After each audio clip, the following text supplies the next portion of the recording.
Hi, hello. As always, it's me, Eli, and Mr. Bailey. Let's start off with some good news. I'm finally back to normal. Well, as normal as possible these days, after the concert hall incident. That is, I've recovered from my injuries. My arm is fully functional again, if still a little stiff, and my headaches have stopped. The only noticeable remnant is, of course, the scars, but there's nothing to be done about those. And with that, I want to find out more about Zoe. I also want to find out more about whoever or whatever is listening and watching to us. I figured I just might be able to combine the two. See, I've been thinking about the concert hall, and piecing together what I remember has gotten easier as my head clears. Here's what I think. Zoe was telling the truth. She seemed as surprised as I was when the monster horde showed up, and someone helped me fight the monsters. It must have been her. She also, supposedly, patched me up as best she could, and there's no reason she'd do that if she wanted me dead. I was basically unconscious for a week. She could have killed me at any time. Now, don't get pissed at me for trusting her or something. To be clear, I don't trust her. After all, it's still suspicious that she found out where I live, and that she wants me to come to her. Makes me a little uneasy. She may have a perfectly legitimate reason, and that would be great. But I don't know yet. All that being said, as I've been thinking about the concert hall, it occurred to me that maybe we really were both ambushed.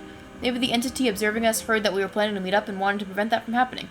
So to ensure that we didn't get a chance to talk, he or she or it sent a bunch of monsters. I mean, the monsters are essentially both walking cameras and killing machines. Pretty good plan. I would be impressed if I wasn't so pissed that this whole thing was purposefully orchestrated. What kind of asshole intentionally sets up the brutal murders of an entire city population? Caleb, that's who. He's the only person I've met awful enough to do this. Thank God he was brutally murdered alongside everyone else, so it couldn't be him. I'm relieved every day that even if someone is watching me, whoever it is can't quite be as bad as Caleb. Fuck Caleb. Anyway, after talking with Mr. Bailey and learning about the surveillance, it seems kind of likely that something bigger than either me or Zoe made sure our meeting went south. I wouldn't, bet money on it or anything, but it sure seems like a strong possibility. So what do you do with such a theory? Use the scientific method, of course. Thanks, high school science classes. You test it. And that's what I decided to do. In the few days leading up to my planned attempt to visit the bookstore, I talked about it out loud all the time. Talking to myself is nothing new. This was just the first time it was for someone else's benefit. I discussed to myself and to Mr. Bailey about my plans to go meet Zoe. I didn't mention exactly where she was, because if she turns out to be a victim as much as I am, I don't want to fuck her over and make it obvious where she's staying. But I talked about the day and time I'd be going, my general route, all that shit. And then it was time to see if the bait had worked. On my first attempt, there's more where this came from, I headed out in the afternoon and took the most direct route along major city streets. I had made probably 2 turns when I heard a call for help from an alley. The voice sounded all too familiar, even if it was one I hadn't heard in months, and my heart sank. I kept walking, but almost of their own accord, my steps slowed. Seconds later, someone stumbled out into the street and fell to his knees only a few feet away from me. He looked up, and his face made me want to cry. It looked similar to mine, but a couple years younger and more freckled. There were also no pupils in his eyes, which confirmed exactly what I'd feared upon hearing the voice. 1, it was an MJ, and 2, it was imitating my brother, Justin. "Please help me, Eli," it begged in its twisted version of my brother's voice. "I've been alive this whole time, looking for you." "No, you haven't," I answered, but my voice cracked. Mr. B chirped nervously on my shoulder. "Yes, I have," MJ Justin said. "Don't you remember I was still breathing when you left the house? I was still breathing, and you just left me there in our parents' blood to die. Don't you remember that, Eli? It's your fault I almost died. You could have saved me, but you left me." It was crying softly now, tears trailing down its face. "No, I didn't," I insisted, but it was a weak protest. My voice was quiet, hoarse with emotion, because who was to say Justin hadn't still been breathing? I was pretty sure he hadn't. I had seen him torn apart as bruised as my parents had been. There was no way he could have survived that. Hell, his organs had painted the walls. But I'd had to flee. I hadn't actually checked to see if any of them had still been breathing. And they couldn't have been, I knew that, but what if they had? There was a tiny, tiny chance one of them had still been alive. And if that was the case, I had left them there to die. "I know you didn't mean to," MJ Justin said. "You can make up for it now, please. Just take my hand, and we can start all over." It reached out its hand, showing off the dark holes where its fingers should be. I stared at it, spiraling, thinking back to the day I'd seen him killed, how there was no way he could have survived. I'd seen the blood, I'd seen his intestines on the floor. I was closing my eyes now, remembering much more than I wanted to, and then my eyes snapped open and I pulled out my knife, smacking its hand away with the blade. "You're not him," I snarled. "His heart was ripped out. Now fuck off before I find something to destroy that useless head of yours with." Its face twisted in anger, an expression I had never once seen on Justin's face. He was always the nice, laid-back one of the two of us, and didn't like seeing on this cheap imitation. Then, similar to the last time I'd encountered an MJ, it morphed into me, its skin bubbling like hot wax and reforming into my likeness. Luckily, as I did a quick scan of the area, it seemed the MJ was alone this time. Thank God, because I really was not in the mood to watch myself assault Justin. Before MJ and me could get a word off, Mr. Bailey yelled and flung himself onto the MJ, scratching the shit out of its face. It yelled, in my voice, which was seriously unnerving, and stumbled around, trying to pry him off, but it turns out getting a furious cat off your body isn't very easy without fingers. This was great for me, because it gave me time to find a trash can lid in the alley. I brought it out, Mr. B leapt off, and I smashed the MJ's head in. Great teamwork. After that, I sat down on the sidewalk for a few minutes and shared some cuddles with Mr. B to calm down and clear my head. I was going to continue on my way, but as soon as I felt stable enough and stood up, I shit you not, I turned on my left to see three MJs coming towards me. They looked like me and my parents. Now, you remember the addition to rule number 11, if you see yourself, just fucking leave, it's not worth the pain. So at that point I realized I wasn't getting any closer to the bookstore without a lot more emotional trauma than I was prepared for, and I went home. Yes, I gave up. Berate me for it, see if I care. You can't understand until you've experienced the MJs fuck with your head and heart all at once. Besides, I only gave up for the day. I made my second attempt the next afternoon. I'm sure you can guess how that went. I won't bore you with the details of attempt number 2, but here's a summary. I talked about it a lot beforehand too. That evening I made a big deal of the first failure and described my new plan. Then the next day I took a route that was more off the beaten path. I used smaller side streets and planned to double back several times. I passed an apartment building with a small, overgrown garden out front. Now, you'd think this wouldn't be big enough to attract a Sandra, and maybe that would be the case normally, but one had been stationed there, it seemed. I saw the 2 purple flowers growing in the weeds just in time to get my earplugs in. Rule number 8. It wasn't a fun encounter, my ears still bled and my head still ached. I managed to burn it to a crisp eventually.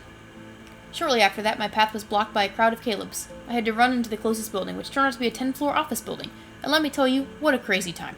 Never thought I'd be using cubicles to my advantage, but hey, whatever works. I also ran up and down a lot of stairs, because the elevator had been destroyed by monsters some time ago, and was laying broken in the basement, its cables severed. By the time Mr. Bailey and I had killed all the Caleb's, it was starting to get dark, and my legs were killing me. So I went home again. No fucking way am I going to that bookstore for the first time at night. Now, the third attempt is when things got really interesting. First of all, because I tried a third route, the scenic route, if you will. A long path near the outskirts of the city that took me right along the dome for part of the walk. And when I got to the dome, I saw something new. On the ground at the base of the dome, about every 10 feet or so apart, were spray-painted red X marks. You know, like X marks the spot. Only it didn't seem like this was for buried treasure, because 1, I'm pretty sure there's no random buried treasure in this city, and 2, there were 16 of them. I counted. That's not X marks the spot, it's X marks 160 feet worth of something. They definitely weren't there last time I walked this way a few months ago, which means someone or something has drawn them since this all began.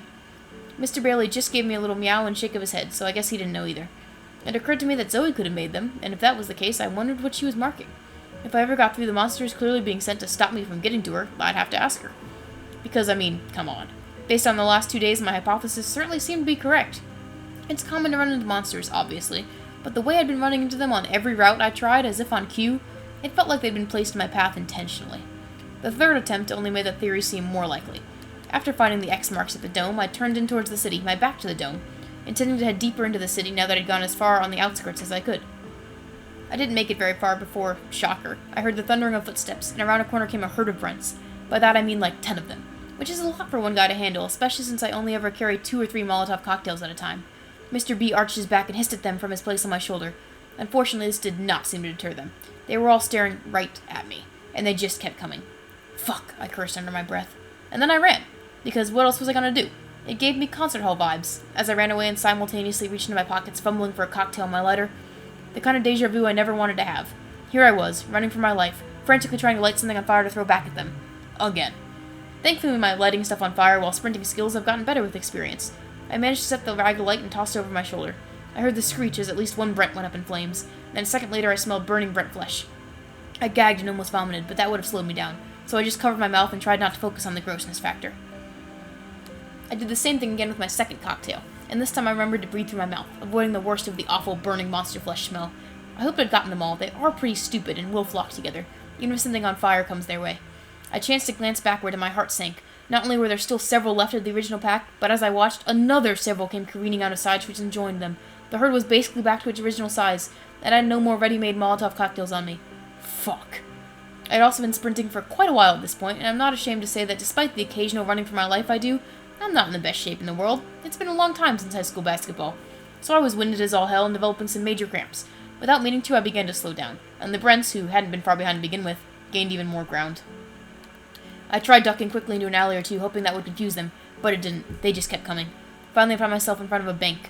It seemed as good a bet as any. I raced up to the doors and tried to pull them open. only to find that the suckers were locked. And I mean, like, really locked. I could see through a window in the heavy door that they were deadbolted. I mean, come on, who was so worried about money when all this started that they locked up the bank so well? Did someone really think the monsters were here for armed robbery? Or maybe people had hidden out here early on. If that was the case, it definitely hadn't worked, because I could see massive holes in the roof, even from here. If only I could have gotten in through those! With enough time, maybe I could have found a way in. But I didn't have time. Mr. B meowed sadly. Resigning myself to my bad luck and my fate because of it, I turned around, my back against the bank doors, and faced the prince. Sorry, bud.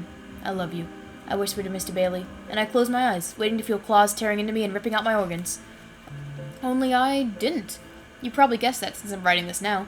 But I stood there, heart beating a mile a minute, convinced these would be its last beats. And instead of getting torn to shreds, I heard roars, ripping, thuds, yelping. I had no idea what was going on, but I was too scared to open my eyes, because I didn't want it to somehow be a trick. Who knows, maybe the Brents had gotten smarter and were trying to lure me into a false sense of security. Stranger things have happened here. That is, until Mr. B chirped and flicked the back of my head with his tail. I trust his judgment, so I slowly opened my eyes. What I saw was weird. It looked like the Brents were fighting each other. Several of them already lay dead on the ground, their throats brutally torn out. So I guess if you have 10-inch claws and are big enough to fight a Brent man-to-man, you can kill them the good old-fashioned way. I think I'll stick to firing explosives, though. There were 4 left, and it appeared to be 1 versus 3. There must have been one who decided it wasn't a team player and wanted me for itself. And unfortunately, that one was apparently pretty terrifying, because as I watched them snarl and lunge for each other, 2 of the opponents yipped in fear before turning tail and fleeing. Now it was 1-on-1.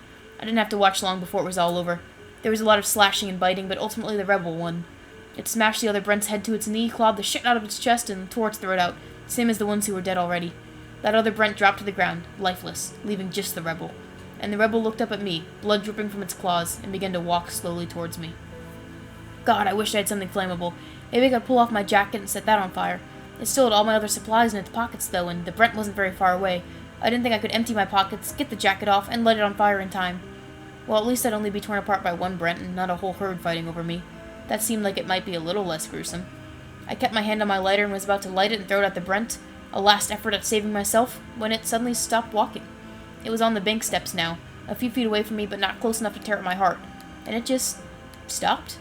It made a noise that sounded like a dog whining. It was almost cute. I'd never heard a Brent make that noise before. And then came the real shocking part. Mr. Bailey responded with a chirp.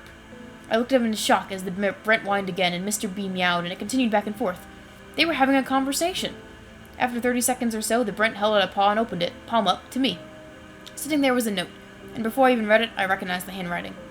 I glanced at Mr. B, who chirped and tilted his head, as if encouraging me to take it. He seemed to be pretty sure, so I gingerly lifted the note from the Brent's paw. It stood there patiently as I read it. This is Waffles. He's a little smarter than most of his kind, and a hell of a lot nicer. You can trust him. Maybe you remember being carried by something big and hairy after the incident at the concert hall. If you do, well, that was him. He's my friend. I can explain in person. Speaking of that, I sent him to help you. I saw you yesterday. You got close to the bookstore. After the concert hall, I knew they were trying to keep us apart. I figured he could make sure you get here today. He knows where to go. See you soon, I hope. Zoe. I looked at Mr. Bailey in disbelief. He was reading the note over my shoulder, and said, "You seeing this shit?" Well, he apparently didn't think it was quite as ridiculous as I did, because he stared me down and gave me a soft little chirp. I could see in his eyes that he trusted the Brent, Waffles, and I trusted Mr. Bailey. He had talked with it, after all, so I guess I was totally giving in to insanity and would now follow Brent to find Zoe. I sighed and said, "Lead the way." And that's how I ended up walking alongside a Brent named Waffles, heading to a bookstore to go talk to a girl I barely knew, while it held a conversation with my cat. Just when you think your life can't get any crazier, huh?